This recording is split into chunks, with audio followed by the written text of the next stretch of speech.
A nucleus at rest disintegrates into two smaller nuclei with their masses in the ratio of 2:1. After disintegration, they will move. চারটে option দেওয়া আছে in opposite direction with speed in the ratio of 1:2 respectively. Option B, in the same direction with same speed. Option C, in opposite directions with speed in the ratio of 2:1 respectively. And option D, in opposite direction with same speed. তো এটা একটা মাস, যেটার mass হচ্ছে m আর velocity v equals to 0।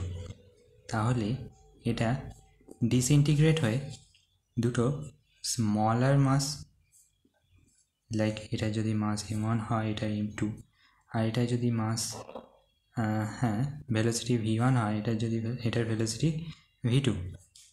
তো আমরা conservation of linear momentum থেকে বলতে পারি conservation of linear momentum COLM এটা কখন অ্যাপ্লাই হবে? যখন এক্সটার্নাল ফোর্স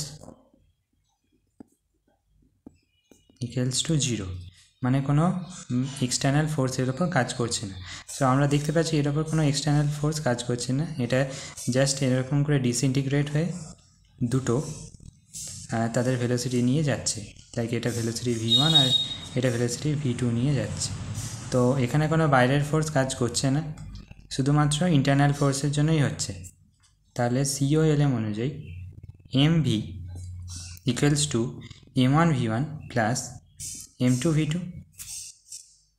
সো আমরা জানি ভেলোসিটি 0, তো 0 equals to m1 v1 plus m2 v2।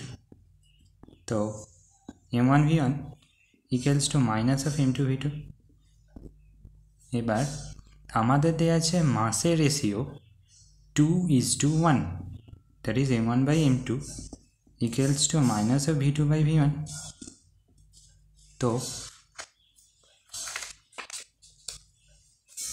এখানে 2/1 পুট করে দিই, মাইনাস v2 বাই v1।